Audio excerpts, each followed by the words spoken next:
जय हिंद। स्वागत है भगत सिंह जी के क्लास में।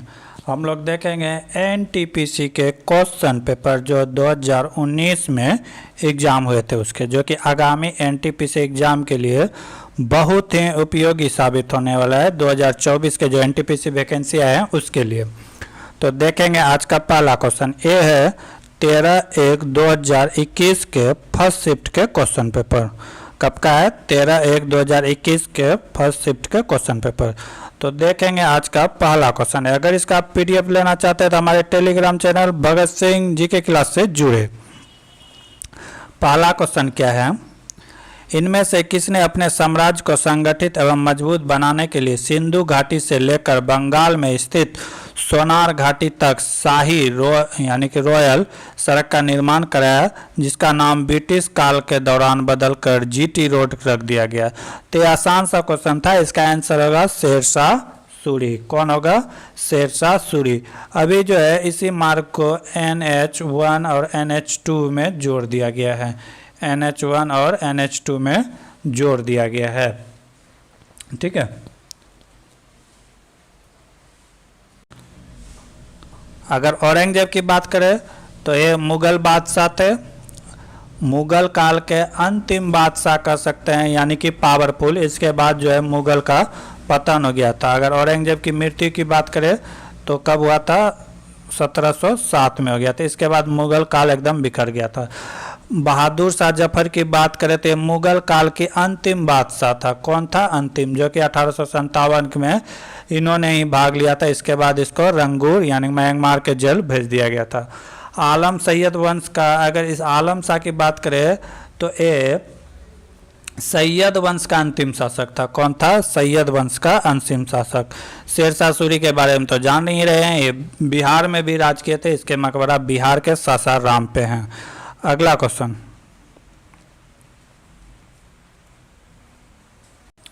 अगला क्वेश्चन है यदि एक आयत का क्षेत्रफल 60 इकाई यानी कि यूनिट हो तो परिमाप इसका 34 इकाई हो तो विकर्ण की माप क्या है? कराए एक आयत का क्षेत्रफल दिया गया है। आयत का क्षेत्रफल क्या होता है? L × B होता है, लंबाई गुना चौड़ाई। यही दिया हुआ है 60। अब परिमाप दिया हुआ है 34, तो परिमाप बराबर क्या होता है? 2 गुना लंबाई जोड़ चौड़ाई। इसी का मान कितना दिया है? 34। तो यहाँ से अगर हम कटा देंगे तो L × B का मान आ जाएगा 17। L × B का मान आ गया 17। तो हम यहाँ से डायरेक्टली भी बना सकते हैं या बाय फार्मूला भी लगा सकते हैं A+B का होल स्क्वायर। ठीक है। तो हम डायरेक्टली अगर 17 आ रहा है L + B का मान, L + B का मान 17 आ रहा है, तो हम यहाँ पे मान सकते हैं कि L बराबर 12 और B बराबर 5। 12 × 5 = 17, 12 × 5 = 60। 12 गुना 5 करने से कितना हो जाता है? 60 हो जाता है। इस तरह भी बना सकते हैं या फार्मूला लगा सकते हैं A+B का होल स्क्वायर। ठीक है। तो वहाँ से भी बना सकते हैं। जैसे अभी मान आ गया कि L का मान आ गया कितना? 12, B का मान आ गया 5। तो अब हम वर्ग का क्षेत्रफल निकाल सकते हैं। ठीक है। तो ये कितना हो गया? 60 हो जाएगा। अब कह रहा है कि विकर्ण, तो लंबाई 12 है, चौड़ाई 5 है, तो विकर्ण कितना हो जाएगा? पाइथागोरस लगा देंगे तो कितना हो जाएगा? 144 - 25 कितना हो जाएगा? ये हो जाएगा माइनस ने प्लस, विकर्ण निकल रहे हैं ना, तो ये हो जाएगा 169 यानी कि 13 हो जाएगा। विकर्ण की लंबाई कितना हो जाएगा? 13 हो जाएगा। पाइथागोरस का नियम हम लोग लगा के निकाल लिए।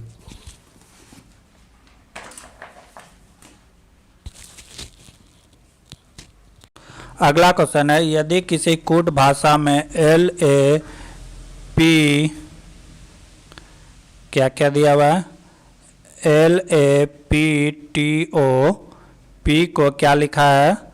28 लिखा है, 16 लिखा है और 36 लिखा है। तो उसी इस कूट भाषा में इस तरह लिखा गया है DROUGH को लिखा है 12, 25, 36। ठीक है। तो पूछा है कि MEMBER को क्या लिखेंगे? तो इसमें क्या गया है देखेंगे। इसमें क्या किया गया है कि अंतिम और पहले का जोड़ का योग लिखा गया है। जैसे एल होता है 12 और पी होता है 16, तो 16 12 को जोड़ देंगे तो 28 हुआ है, तो यही 28 को यहाँ पे लिखा गया है। उसके बाद ए होता है 1 और ओ होता है कितना 15, यही दोनों को जोड़ के 16 होता है, तो यहाँ पे 16 लिखा गया है। उसी तरह पी होता है कितना 16 और टी होता है कितना 20, 16 20 कितना हो गया 36, तो यहाँ पे 36 लिखा गया है। तो हम भी उसी तरह करेंगे। यहाँ पे क्या लिखा है, तो एम लिखा हुआ है, एम और आर, एम होता है 13, आर होता है 18, तो 18 13 कितना हो गया 31 हो गया, तो 31 हो जाएगा। फिर क्या है ई होता है 5 और ई फिर ई 5 5 कितना होता है 10 होता है, तो ये हो गया 10। फिर होता है एम 13 और बी होता है 2, कितना हो गया 15, 31 10 15 राइट आंसर होगा, 31 10 15। समझ गए क्या किया गया है, तो इसका फर्स्ट और इसका लास्ट का जोड़ का योग यहाँ पे लिखा गया है। तो वही प्रोसेस हम आगे भी फॉलो करेंगे। अगला क्वेश्चन है, उस प्रसिद्ध वैज्ञानिक का नाम बताएं जिन्होंने सापेक्षता का सिद्धांत थ्योरी ऑफ रिलेटिविटी के लिए जाना जाता है। तो वो कौन थे, अल्बर्ट आइंस्टाइन। कौन थे, आइंस्टाइन को 1921 में इसके लिए नोबेल पुरस्कार भी दिया गया था। क्या दिया गया था, नोबेल पुरस्कार दिया गया था। थॉमस एल्वा एडिसन की बात करें तो ये बल्ब का आविष्कार किया था। ये किसका आविष्कार किया था, बल्ब का आविष्कार किया था।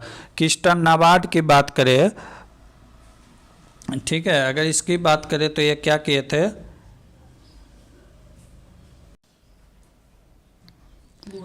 अगर जॉन डाल्टन की बात करें तो इन्होंने परमाणु सिद्धांत दिया था। क्या दिया था, परमाणु सिद्धांत। अगला क्वेश्चन है, निम्नलिखित में किस बैंक की स्थापना 1770 में कलकत्ता के यूरोपीय प्रबंधन के द्वारा किया गया था। तो ये सबको पता होगा, ये कौन सा बैंक था, तो ये था बैंक ऑफ हिंदुस्तान।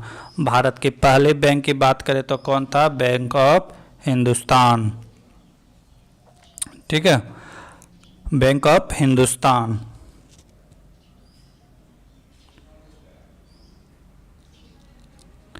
लेकिन ये बैंक जो है जो नहीं चला था। इसके बाद किया गया था इलाहाबाद बैंक की स्थापना। कब किया गया था, तो 1885 में। अगला क्वेश्चन है, भारत के उस स्थान का नाम बताइए जहां 0 मील 0 माइल स्टोन देखा जा सकता है, जिसमें बलुआ पत्थर के बने 4 घोड़े युक्त एक स्तंभ की आकृति बनी हुई थी। कहाँ है, नागपुर, महाराष्ट्र के नागपुर। इसकी स्थापना कब की गई थी, तो 1907 में किया गया था। कब किया गया था, 1907। इसका उद्देश्य क्या था, इसका उद्देश्य था कि सही दूरी समय का मापन हो सके। ठीक है, अगर नागपुर योजना की बात करें तो ये सड़क से संबंधित है। नागपुर सड़क योजना की स्थापना कब हुई थी, तो 1945 में हुई थी नागपुर सड़क योजना को। अगला क्वेश्चन, प्रोग्रामिंग भाषा C++ का विकास TA+T लैब टेक्नोलॉजी में ब्रॉन्ज स्टॉम्प द्वारा के दशक में किया गया था। तो ये कब किया गया था, 1980 में किया गया था। कब किया गया था, 1980 में। अगला क्वेश्चन, एक चुनाव में उम्मीदवार ए ने कुल मतों का 75%, यहाँ पे लिखा है कुल मान्य मतों का 75% के बराबर वोट मिले। यदि कुल वोटों में से 15% वोट अमान्य घोषित कर दिया गया, अमान्य अनवैलिड कर दिया गया, तो कुल वोटों की संख्या कितना है, 5,60,000। तो ए के पक्ष में कुल कितने वोट गिरे। अगर यहाँ पे अमान्य नहीं लिखा रहता तो आसान था, तो कुछ करना नहीं है, ये भी आसान है। तो करना क्या है, टोटल वोट का 85% मान्य वोट, क्योंकि अमान्य वोट कितना है 15%, तो मान्य वोट कितना हो जाएगा 85% ये निकाल देना है, प्लस इसी का तो ये ने लाया है कितना 75%। तो 75% का मतलब क्या, 3/4। परसेंटेज अगर पढ़े होंगे तो ये सब का यूज करना है, 3/4 किस तरह लिखे। ठीक है, बस इसी को क्या करना है, कटा देना है। 2 0 से 2 0 कैंसिल। अब बचा क्या, 4 से कटाते हैं, 14 चौके 56 और बचा क्या 1 0। तो क्या हो गया 140 गुना 85 गुना 3। ठीक है, 14 गुना करेंगे तो कितना हो गया 420, 140 गुना 3 420 और गुना 85, जब इसको करेंगे तो कितना आ जाएगा 3,57,000। कितना आ जाएगा 3,57,000। तो कुछ था नहीं, छोड़ना नहीं है, आसान सवाल था। अगला सवाल, यदि पृष्ठ क्षेत्रफल S वाले एक ठोस गोले का द्वित्रिज्या तलों द्वारा 4 समान भागों में काटा जाता है तो सभी भागों का कुल पृष्ठ क्षेत्रफल क्या होगा। कुल पृष्ठ क्षेत्रफल पूछा है, क्या होगा। तो गोले का जो पृष्ठ क्षेत्रफल होता है, अगर S हो तो पृष्ठ क्षेत्रफल ये क्या होता है, ये होता है 4πr²।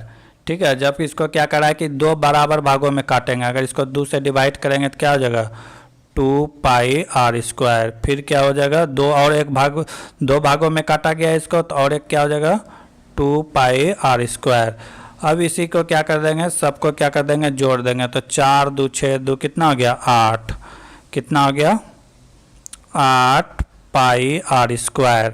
और 4π को कहते हैं s, तो 8π को क्या कहेंगे 2s कहेंगे, इसको क्या कहेंगे 2s। अगर इसको डिवाइड करेंगे तो क्या हो जाएगा 4 गुना 2 लिखेंगे तो 2 बाहर आ जाएगा। अब 4πr² को क्या कहते हैं s कहते हैं, तो इसका राइट आंसर क्या हो जाएगा 2s। क्या हो जाएगा 2s।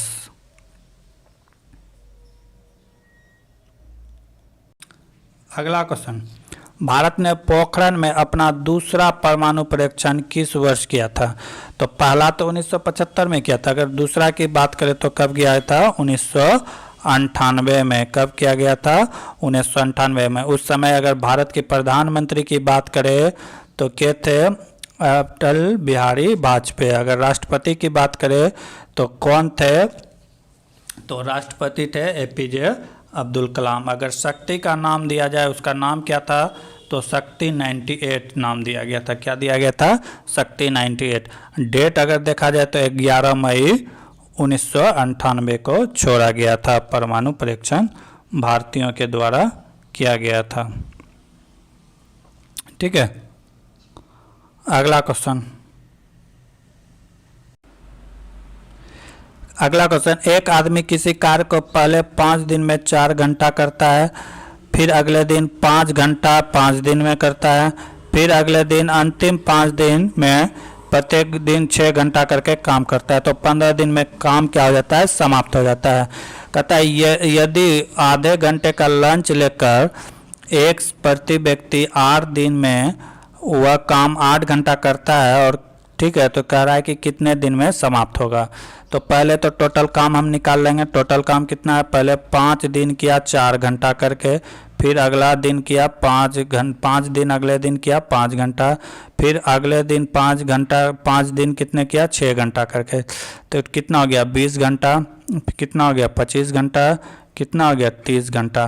तो टोटल काम कितना हो गया, टोटल काम की बात करें तो इसको जोड़ देंगे तो कितना हो गया 75 घंटा। टोटल काम कितना हो गया 75 काम हो गया। ठीक है, अब यही काम को क्या कर रहा है कि एक अलग आदमी कर रहा है जो कि प्रत्येक दिन कितने घंटा काम कर रहा है 8 घंटा, लेकिन 8 घंटा में से उसे आधा घंटा रेस्ट करता है। तो एक दिन में उसने कितना काम किया, तो 7.5 यानी कि 7.5 घंटा काम किया। तो 75 काम करने के लिए उसको कितना समय लगेगा, एक दिन में 7.5 किया तो 75 काम करने में उसे कितना लगेगा, तो 10 बार में कट जाएगा 10 दिन लगेगा। तो उसे कितना समय लगेगा 10 दिन। पूरा काम खत्म करने में कितना दिन लगेगा 10 दिन। अगला सवाल है यदि J को 17 और N को 13 लिखा जाए तो जूनियर को क्या लिखेंगे। तो यहाँ क्या किया गया है कि उल्टा किया गया है। जैसे J का उल्टा क्या होता है Q होता है, तो Q लिखा गया है 17 का नंबर लिखा गया है। जैसे N का उल्टा क्या होता है M, N का उल्टा क्या होता है M, तो M का लेटर 13 लिखा गया है। तो उसी तरह हम सारा को लिख देंगे। तो J को क्या लिखेंगे 17 लिखेंगे, U को क्या लिखेंगे U होता है 21, तो कितना हो जाएगा ये हो जाएगा 6। ठीक है, उसके बाद N को क्या लिखेंगे M को क्या लिखेंगे M का लेटर कितना है 13। फिर I को क्या लिखेंगे R कितना होता है 18। फिर फिर क्या होगा ओ को क्या लिखेंगे एल का लेटर कितना होता है 12, और आर को क्या लिखेंगे आई का क्या होता है 9। तो होगा 17613182129। ये ऑप्शन नंबर 4 में है 1789। तो ऑप्शन नंबर 4 क्या हो जाएगा राइट आंसर हो जाएगा। क्या लिया गया है इसका विपरीत नंबर लिया गया है। अगला क्वेश्चन, वह क्षेत्र जहाँ स्रोत से आने वाले पूरा प्रकाश अवरुद्ध हो जाता है उसे क्या कहलाते हैं? तो उसको क्या कहते हैं? उसको कहते हैं प्रकाशछाया, प्रकाशछाया कहते हैं। अगला क्वेश्चन है कि दिए गए कथन को ध्यानपूर्वक पढ़े और उस पर निर्णय ले। कथन क्या है? चैन खींचने की घटनाएं प्रतिदिन बढ़ती जा रही है। ठीक है, ये क्या है? कथन है। अब इसका कारण क्या दिया गया है? अवधारणा, पुलिसकर्मी ऐसी घटनाओं में शामिल होता है। दूसरा है चैन स्कैनरों को सजा की कोई डर नहीं है। तो उसको सजा की कोई डर नहीं है, तभी यह घटना दिन प्रतिदिन बढ़ते जा रहा है। पुलिस उसमें शामिल है, यह बात सही नहीं है। तो ये क्या होगा? अवधारणा सिर्फ 2 ही सही होगा। अगला क्वेश्चन,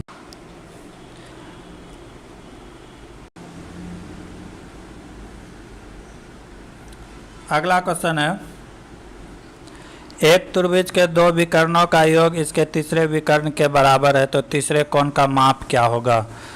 तो मान लेते हैं कि पहला x है, दूसरा क्या है x, इसी का योग कितना है 180। ठीक है, तो 2x बराबर कितना हो गया 180, तो x बराबर कितना हो जाएगा 90, यानी कि सबसे बड़ा कोण का वैल्यू कितना आ जाएगा 90। क्योंकि अगर एक त्रिभुज के 2 कोणों का योग बराबर है तो तीसरे कोण का क्या हो जाएगा? त्रिभुज के तीनों कोण का योग कितना होता है 180 डिग्री होता है। तो एक कोण 90 डिग्री का होगा। ऑप्शन 2 सही है। अगला क्वेश्चन, भारत का स्टैच्यू ऑफ यूनिटी किस राज्य में स्थित है? तो ये कहाँ है? गुजरात में। ये किसका है? सरदार वल्लभ भाई पटेल का बहुत बड़ा मूर्ति है। अगर इस मूर्ति इसका हाइट की बात करें तो कितना है 182 मीटर ऊंचा है। ये किस नदी के किनारे है? तो ये सरोवर बांध जो है वो नर्मदा नदी के किनारे वहाँ पे स्थित है। ठीक है, अगर इसकी स्थापना की बात करें शिलान्यास कब किया गया था? तो 2013 में किया गया था 31 अक्टूबर को। 31 अक्टूबर की इसकी जन्म तिथि है, इसीलिए 31 अक्टूबर को शिलान्यास किया गया था। लेकिन इसकी उद्घाटन की बात करें तो 31 अक्टूबर 2018 में नरेंद्र मोदी के द्वारा किया गया। ठीक है, इस मूर्ति का अगर डिजाइन की बात करें किसने बनाया था? लॉन्स एंड ट्रॉम्बे कंपनी ने बनाया था। कौन बनाया था? लॉन्स एंड ट्रॉम्बे कंपनी के द्वारा इसे बनाया गया था। इसे को कहते हैं unity of statue of unity. ठीक है, अगला क्वेश्चन है थियोस्टेटस को निम्नलिखित में किसका जनक कहा जाता है? तो उसे वनस्पति का जनक कहा जाता है। किसका जनक कहा जाता है? तो वनस्पति। अगर रसायन की बात करें तो कि रसायन का किसका कहते हैं? लेजोवियर को कहते हैं। लेवोजियर को कहा जाता है रसायन विज्ञान का पिता। अगर भौतिक की बात करें तो किसे कहा जाता है? आइजैक न्यूटन को कहा जाता है। किसको कहा जाता है? न्यूटन को। अगर जंतु विज्ञान की बात करें तो जंतु विज्ञान का किसको कहा जाता है? तो अरस्तु को कहा जाता है। किसको कहा जाता है? अरस्तु। फादर ऑफ जंतु विज्ञान तो अरस्तु, रसायन का लेवाजियर, भौतिक का न्यूटन। अगला क्वेश्चन, छह सर्वाधिक जनसंख्या वाले देशों में किस महाद्वीप में स्थित है? तो ये सबसे ज़्यादा एशिया महादेश में है। जनसंख्या कहाँ है? एशिया महादेश में। विश्व के कुल जनसंख्या का 60% जनसंख्या कहाँ रहता है? भारत में। क्योंकि चीन, भारत, इंडोनेशिया, पाकिस्तान ये सब ज़्यादा आबादी वाला देश किस महाद्वीप में है? तो एशिया महाद्वीप में है। अगर बात करें तो प्रथम स्थान में कौन है? भारत है। उसके बाद कौन है? तो चीन है। उसके बाद यूएसए, इंडोनेशिया, ब्राज़ील, पाकिस्तान और बांग्लादेश आते हैं। ठीक है, तो एशिया जो है क्या है कि सबसे बड़ा क्षेत्रफल में भी है, यहाँ पे टोटल विश्व की टोटल आबादी का 60% आबादी यहीं पे निर्वास करते हैं। अगर पूछा जाए कि एशिया के सबसे घनत्व वाला देश कौन सा है, तो वो कौन सा है, सिंगापुर है। सिंगापुर क्या है, सबसे ज़्यादा घनत्व वाले देश हैं। ठीक है, अगला क्वेश्चन है, इतना है क्या है, एक परिमेय संख्या है, एक अपरिमेय संख्या है, एक प्राकृतिक संख्या है। तो इसको क्या करेंगे, सॉल्व करेंगे। क्या होगा, 3√5 प्लस 125 को क्या लिख सकते हैं, 5√5 लिख सकते हैं। ठीक है, लिख सकते हैं, कोई दिक्कत नहीं। और नीचे क्या हो जाएगा, 80 को फिर क्या लिख सकते हैं, 80 को लिख सकते हैं 4 गुना 5 √5। ठीक है, 4 चौके 16, 16 पंचे 80। ठीक है, प्लस अब इसको लिख देते हैं 6√5। बस यही है। अब क्या करेंगे कि एक जगह कर देंगे। अब क्या करेंगे, एक जगह कर देते हैं। अब ये 3 और ये 5 जोड़ देंगे, कितना होगा, 8। और यहाँ पे √5 तो क्या हो जाएगा, √5। यहाँ पे 4, यहाँ पे 6, कितना हो गया, 10। यहाँ पे क्या, √5 बटे √5, √5 खत्म, बचा क्या, 4/5। इसको कटा देंगे 2 से, इसको कटा देंगे, तो क्या हो जाएगा, 4/5। 4/5 क्या है, एक अपरिमेय संख्या है। क्या है, एक अपरिमेय संख्या। ऑप्शन नंबर 1 क्या होगा, सही होगा। ठीक है, बाकी के क्वेश्चन देखेंगे अगले क्लास में। तब तक के लिए जय हिंद, जय भारत।